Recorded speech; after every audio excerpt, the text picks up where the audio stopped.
அதுக்குள் ஜெபிக்கும் பொழுது ஆவியானவர் உன்னத பலத்தினால் ஞானத்தினால் நிறைப்பதை நீங்கள் காண முடியும். மேலும் ஆவியானவர் ஒரு வழிகாட்டி போல் செயல்படுவதை நீங்கள் காண முடியும். வாழ்க்கை பாதை பல குறுக்கும் நெருக்கும் கொண்ட பாதைகளை அமைந்திருப்பதாக காண முடியும். திடீரென்று எந்த பக்கம் திரும்புவது என்று நமக்கு தெரியாது, எந்த காரியத்தை செய்ய வேண்டும் என்று தெரியாது. அப்பொழுது ஒரு சத்தம் கேட்குமா, கேட்காதா? கேட்கும். வாசியுங்கள். ஏசாயா 30:19. நீங்கள் வலதுபுறமாய் சாயும் போதும் இடதுபுறமாய் சாயும் போதும் வழி இதுவே, இதுல நடவுங்கள் என்று உங்களுக்கு பின்னால சொல்லும் வார்த்தையை உங்கள் காதுகள் கேட்கும். ஆவியானவர் சரியான நேரத்தில், அதே நேரத்தில் இந்த சத்தம் கேட்க வேண்டும் என்றால் மற்ற உலக சத்தங்கள் அமுக்கப்பட்டிருக்க வேண்டும். மற்றவருடைய ஆலோசனைகள், மற்றவருடைய போய் என்ன செய்ய என்று மற்றவர்களுடைய கேட்காத வண்ணம் ஆவியானவரே நீங்கள் என்னப்பா பேசுகிறீர்கள் என்பதற்கு நமது மனது அடங்கியிருக்கும் பொழுது கர்த்தர் சரியான வார்த்தையை சொல்லி நம்மை நடத்த அற்புதமானவராக இருக்கிறார். ஆம் ஐயா, வழிகாட்டி விட்டார். இஷ்டப்படி நடக்கலாம் என்று அல்ல. வேதம் சொல்கிறது, உன் வழியை கர்த்தருக்கு ஒப்புவி, அவரே காரியத்தை வாய்க்க செய்வார் என்று. அவரிடம் முற்றுமாக ஒப்பு கொடுக்கும் பொழுது முழு பாதையிலும் நடத்தி அதை வெற்றி கொள்ள தேவன் கிருபை செய்கிறவராக இருக்கிறார். மேலும் ஆவியானவர் ஒருவருக்குள்ளாக நற்குணங்களை வெளிப்படுத்துகிறார். நீங்கள் நான் ஆவினால் அபிஷேகப்பட்டவன் என்று சொல்வது நல்லது, நான் அந்நிய பாஷை பேசுகிறவன் என்று சொல்வது நல்லது. ஆனால் இவைகள் எல்லாம் இருந்த கலாத்தியர் 5 சொல்லப்பட்டிருக்கும் ஆவியின் குணமாகிய அன்பு, சந்தோஷம், சமாதானம், நீடிய பொறுமை, தயவு, நற்குணம், விசுவாசம், சாந்தம், இச்சையடக்கம் இவைகள் காணப்படாவிட்டால் ஒரு பயனும் இல்லை. அதே நேரத்தில் ஒரு சத்தியத்தை மறந்து போய்விடார்கள். எந்த ஒரு விசுவாசியும் இந்த 9 காரியத்திலும் பூர்ணப்பட்டவனாக இருந்துவிட முடியாது. ஆனால் எவளுக்காக நாம் ஜெபிக்க வேண்டும். யாக்கோபு 1:5 படி எல்லாருக்கும் சம்பூர்ணமாக கொடுக்கும் தேவனை நோக்கி வேண்டிக் கொள்ள கடவன், அப்பொழுது கொடுக்கப்படும் என்று சொன்ன வார்த்தைப்படி நாம் ஜெபிக்கும் பொழுது அந்த குறைவிலே தேவன் நம்மை பலப்படுத்தி நினைத்த வல்லவராக இருக்கிறார். வேதத்திலே ஒரு பாத்திரத்தை பார்த்தீங்கன்னா, தாவீது ராஜாவை சவுல் ஒரு தெள்ளுப்பூச்சியை நசுக்க மாதிரி நசுக்கணும்னு வேட்டையாடினான். தாவீது பயந்து போய் வனாந்தரம் மலைன்னு ஓடி திரிஞ்சான். கடைசி தாவீது, சவுல் மரித்து விட்டார், தாவீது ராஜாவாகி விட்டான். தாவீதுடைய ஃப்ரெண்டுகள் சொன்னாங்க, உன்னை அவன் மட்டுமா வேட்டையாடினா, இப்போ உன் காலம் ஒண்ணுமெல்லாம் அவன் குடும்பத்தையே நாசப்படுத்தி விடு என்று. தாவீது அப்படி செய்தாரா? அல்ல. இன்னும் சவுலுடைய குடும்பத்தாரில் நான் இரக்கம் செய்ய வேண்டிய யாராவது இருக்கிறார்களா, தேடி பிடிங்கள் என்று சொன்னார்கள். தேடி பிடித்தார்கள், கொண்டு வந்தார்கள்.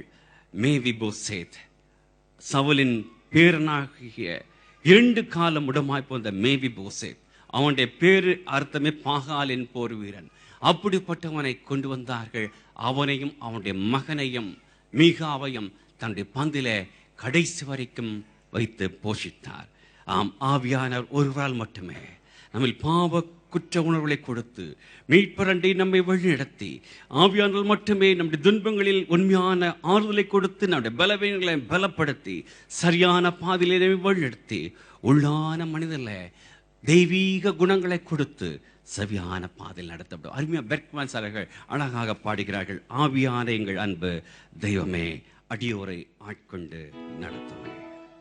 ஆவியான எங்கள் அன்பு தெய்வமே அடியோரை ஆட்கொண்டு நடத்துமே.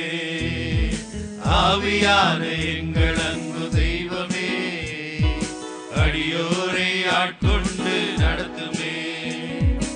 ஆட்கொண்டு எங்களை அனலாக்கும், ஆட்கொண்டு எங்களை அனலாக்கும், அன்பினால் என்று அலங்கரியும், அன்பினால் என்று அலங்கரியும். ஆவியான எங்கள் அன்பு தெய்வமே அடியோரை ஆட்கொண்டு நடத்துமே. மூன்றாவதாக தேவன் நம் கரத்தில் கொடுத்துள்ள வேதாகமம் இப்பூவிலருக்கு அப்பாற்பட்ட ஒன்றே. இன்னும் நாம் அநேக வல்லமை மிக்க கர்த்தருடைய தாசர்கள் எழுதும் ஆவிக்குரிய புத்தகங்களை வாசிக்கலாம். ஆனால் எவைகளும் தேவனுடைய ஆவியினால் எழுதப்பட்டிருக்கும் இந்த புத்தகத்திற்கு ஈடாகாது. தேவ ஆவியானவராலே வேதம் எழுதப்பட்டிருக்கிறது. ஆதாரம் உண்டா? வாசியுங்கள். 2 தீமோத்தேயு 3:16 முன்பகுதி. வேத வாக்கியங்கள் எல்லாம் தேவ ஆவியினால் அருளப்பட்டிருக்கிறது. 2 பேதுரு 1:2. வேதத்துள்ள எந்த தீர்க்க தரிசனமும் சுய தோற்றமான பொருளை உடையதாயிராது என்று நீங்கள் முந்தி அறிய வேண்டியது. தீர்க்க தரிசனமானது ஒரு காலத்திலும் மனுஷோட சித்தத்தினாலே உண்டாகவில்லை. தேவனுடைய பரிசுத்த மனுஷர்கள் பரிசுத்தாவினாலே ஏவப்பட்டு பேசினார்கள். ஆமென். அது நிமித்தமே வேத வசனங்களில் ஜீவன் உள்ளது, வல்லமை உள்ளது. வாசியுங்கள். எபிரேயர் 4:12. தேவனுடைய வார்த்தையானது ஜீவனும் வல்லமையும் உள்ளதாயும் இருபுறமும் கருக்குள்ள எந்த பட்டயத்திலும் கருக்கானதாயும் ஆத்துமாவையும் ஆவியையும் கணுக்களையும் ஊனையும் பிரிக்கத்தக்கதாக உருவ குத்துகிறதாயும் இருதயத்தின் நினைவுகளையும் யோசனைகளையும் வகையறுக்கிறதாயும் இருக்கிறது. தேவனுடைய வாக்கியத்துள்ள மகிமையை கண்டீர்களா? தேவனே இந்த முழு புத்தகத்தையும் எழுதியிருக்கிறார். அதாவது தேவ தன்னுடைய தாசர்கள் மூலமாக அவருடைய உள்ளத்துக்குள்ளே இன்ஸ்பிரேஷனை கொடுத்து தேவன் இந்த காரியத்தை எழுதியிருக்கிறார். வேதத்தில் எத்தனை புத்தகங்கள் உண்டு? 66. பழைய ஏற்பாட்டில் எத்தனை? 39. புதிய ஏற்பாட்டில் 27. 39 3 into 9 எவ்வளவு? 27. மிகவும் இளவாக நாம் கண்டுகொள்ளலாம். எத்தனை பேர் எழுதினார்கள்? 40 பேர். எத்தனை ஆண்டு காலம் எழுதினார்கள்? 1500 ஆண்டு காலம். ஆவியானவர் பார்த்தீங்களா, 40 டிஃபரண்ட் ஆத்தர்ஸை கொண்டு 1500 வருஷம் எழுதினாலும் சரியாக ஒவ்வொன்றும் அமைந்திருக்கிறது. ஒவ்வொன்றுக்கொன்று தொடர்புடையதாக அமைந்திருக்கிறது. பழைய ஏற்பாட்டில் நிழலாட்டமாக சொல்லப்பட்ட காரியங்கள் அனைத்தும் புதிய ஏற்பாட்டில் நிஜமாயிருப்பதை நாம் காண்கிறோம். ஆதியாகமத்தில் மனிதன் தேவனிடமிருந்து பிரிக்கப்படுவதை காண்கிறோம். வெளிப்படத்தில் மனிதன் தேவனோடு சேர்க்கப்படுவதை நாம் பார்க்கிறோம். ஆதியாகமத்தில் மனிதன் ஏதேன் தோட்டத்திலிருந்து துரத்தப்படுவதை காண்கிறோம். புதிய ஏற்பாட்டில் புதிய பூமியை சேர்க்கப்படுவதை நாம் பார்க்கிறோம். ஆதியாகமத்தில் சபிக்கப்பட்ட பூமியை காண்கிறோம். வெளிப்படத்தில் ஆசீர்வதிக்கப்பட்ட புதிய பூமியை நாம் காண்கிறோம். என்ன ஒரு மகிமை நிறைந்த பொக்கிஷம் இருந்து இதை மட்டுமாக நாம் நேசிக்கிறோம். ஒரு போதகர் வீடு சந்திப்புக்காக ஒரு தன் சபையில் உள்ள அங்கத்தினருடைய வீட்டுக்கு சென்றாராம். கணவனும் மனைவியும் பாஸ்டர் வந்திருக்கிறாங்க என்று டிஃபன் கிச்சனில் ஆயத்தப்படுத்தி கொண்டிருந்தாள். அவருடைய 6 வயது சிறுமகள் பாஸ்டரோட போய் பேசி கொண்டிருந்தாள்.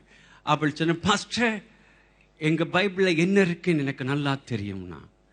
சின்ன பிள்ளைக்கு நல்லா பூச்சிருக்காங்க, என்னமா இருக்கு அப்படின்னு கேட்டார். என் ஃபோட்டோ, எங்கள் அப்பா ஃபோட்டோ, எங்கள் அம்மா ஃபோட்டோ, எங்கள் இறந்து போன பாட்டியுடைய முடி, அம்மா காது கொடையில இத்தனை இருக்குன்னு சொன்னா, இதுதான் இன்று நம்முடைய பொக்கிஷமாக இருக்கிறதா? இப்படித்தான் நாம் வேதத்தை நாம் வைத்திருக்கிறோமா? அநேகருடைய ஜீவத்தில் அப்படித்தான் இருக்கிறது. எரேமியா 29:13 என்ன சொல்கிறது? உங்கள் முழு இருதயத்தோடும் என்னை தேடினீர்களானால் என்னை தேடுகையில் கண்டுபிடிப்பீர்கள். முழு இருதயத்தோடு தேவனே வேதத்துள்ள அதிசயங்களை பார்க்கும்படிக்கு என்று கண்களை திறந்திரலும் என்று சொல்லும் பொழுது இதில் இருக்கும் ஒவ்வொரு வார்த்தையும் ஜீவன் பெறும் என்பதை நீங்கள் மறந்து போய்விட வேண்டாம்.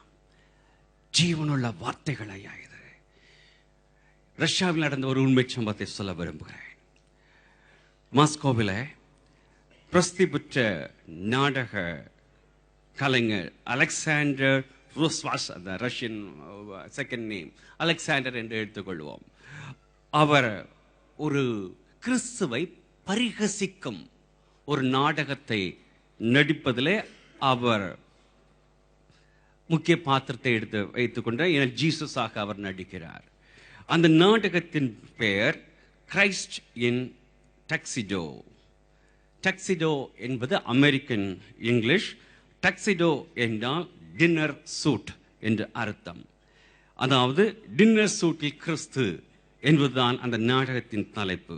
அதில் ஒரு காட்சி வரும். அந்த காட்சியிலே கிறிஸ்து தன் மேலங்கை கழற்றி கோபமாக எழுந்துவிட்டு